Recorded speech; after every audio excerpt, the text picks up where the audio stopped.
People are inventive. Dave Ward used to get, I think probably still does, get very upset when somebody says, have a good show. He said, this is not a show, this is a newscast. So Marvin knew how to get to him.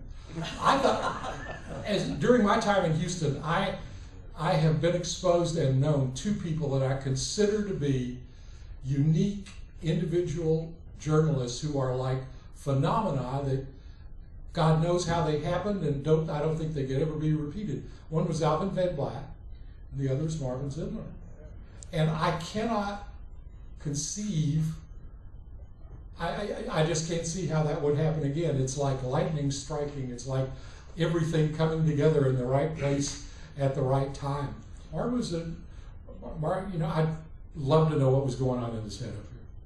There's one thing that I'd like you to bring up, Ed. A lot of kids wouldn't even eat their dinner or go to bed unless they heard Marvin's sign-off. And one night, he did forget to get to do it. And after the weather, he came back. Remember that? Yeah, absolutely. The switchboard was literally besieged with phone calls. Tell Marvin to say goodnight. The kids won't go to bed. And they had to bring Marvin on at the end of the newscast to do Marvin Zindler. After the weather. Or when the Newseum opened up in Washington, D.C., they had sort of a practice television studio. The kids could go in and stand in front of the camera and practice. And there were some people from Houston who were there, and they were watching, and some other people that they didn't know, the children were standing in front of the microphones and the TV cameras saying, Marvin Zindler, Eyewitness News. And they're thinking, oh my God, where did these kids come from? I think it's also great that we have all watched countless school classes, Cub Scout packs, Girl Scout, Brownies, all of them be toured through the station by somebody at the station for sometimes for a badge for scouting or whatever, and they would all be brought into the news studio, and they would be given a chance if they wanted to sit at the news desk, and sometime the crew, if they were feeling good, would even turn the cameras on and let them see themselves on the monitor.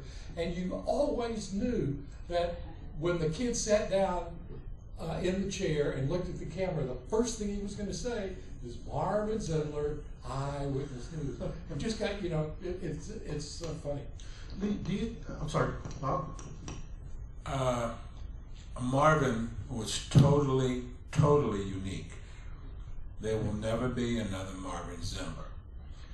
Marvin told Lori and I many times, he said, after I'm gone, nobody's going to give a damn about this. Nobody's going to care about people out there. And Lori always said, somebody may step up. And Lori did a very good job for 2 years. But Lori would be the first to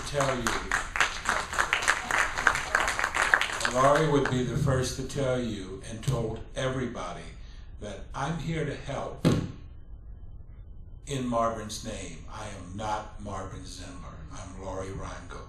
But if I can help, I'm here. And people still stop her at the supermarket and various other places. And I was proud to work with her. Lori, in that same vein, can you talk about the challenge of trying to respond to those who sought help from Marvin? How you must have received mountains of letters from people my who needed goodness. help. Oh, yes. And to begin with, when he first started, before I was there, they just had, I saw some old film of how it had happened. They had just like bags and bags of mail. Well, we had a plan. We had a whole process set up that Marvin had devised over the years, and it worked beautifully. We can honestly say that every person who requested assistance got a response from the office. There were 4 of us in it, the secretary, Marvin, Bob, and me. And it was a lot of work. Well, if someone wrote in, and in the beginning we weren't talking about email or fax, and that all evolved, and we worked out that in the same way. But when a person would write in, we would send them back a form to fill out, and they'd always send it back. And then we would send the form to the person they had a complaint with, and in hopes that they would solve it by themselves. and then we asked them, to send back the resolution. And then every day we had different folders, and we'd go through the stories to see, which was more typical of what was going on, someone who, requested help. And one of our premises in selecting stories was that they just didn't call the station and say, we want help, we want you to fix it. We had always had to have some instance they had tried before and either got blocked out by the system, didn't know what to do, or couldn't help themselves. And that was one of the, and then we'd always try to find something that was a little bit different, too, and then help people that way. Tons of mail. I recall that every time, and there were times when I asked Marvin to help me personally because a friend came to me or something, and we've all done that. But the first thing Marvin would always say, he would usually help, but his first thing was tell him to put it in writing. He had to have it in writing. And the whole chicken ranch thing started with a letter from a DPS agent. Exactly. DPS agent wrote Marvin and said, I'm trying to do my job in LaGrange, and the Attorney General's office won't let me do it. Or the local sheriff won't let me do it. That's where it came from, a written complaint to Marvin Zindler. Then also, I think the repercussions or the ripple effect of stories that Marvin would do, and I can give you a very quick example. It was Christmas, it was a week before Christmas, 1999. We were doing all these stories about Y2K and the new millennium and what was going to happen to computers, and the whole world was going to blow up when we crossed over into the new millennium.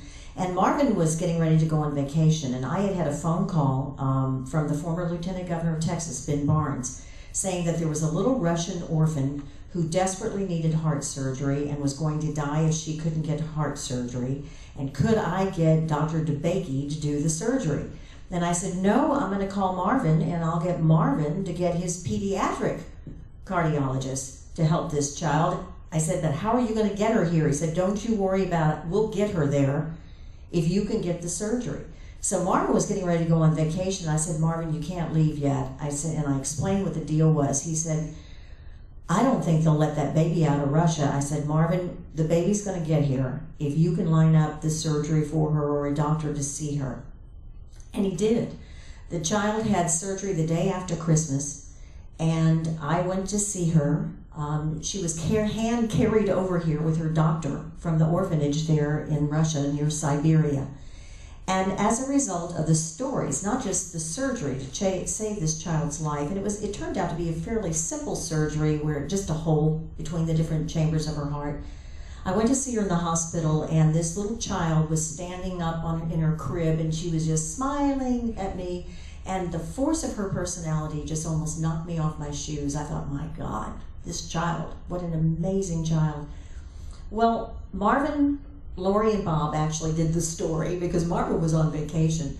But when they ran it after Marvin came back, because of helping this one child, 25 Houstonians went over to that orphanage and adopted babies. It was just the most incredible thing.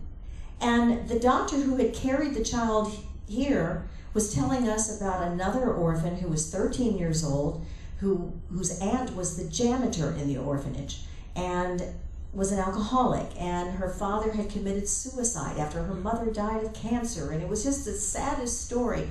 And Marvin was getting ready to do a story on this child too when the pediatric doctor there at Texas Children's, he and his wife went to Russia and adopted the other little girl who was 13.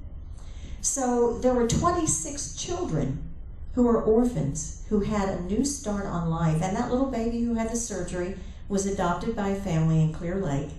And, well, you do the math. She was about 18 months as the year 2000 began. So, haven't tried to track her or follow her, but it's just amazing. And I constantly bump into people who say, you know, my daughter, I adopted her after that story that Marvin Zindler did about that little Russian baby. So we never really always knew how many times and how many generations and how the ripples will continue, and long, long from now.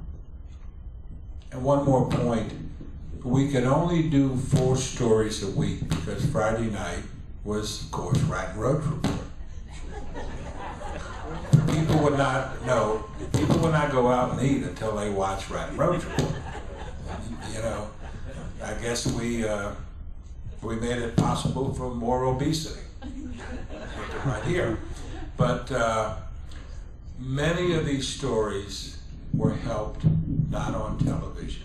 Not everything, not everybody was helped when on television, but they were helped. In some way, these folks were helped.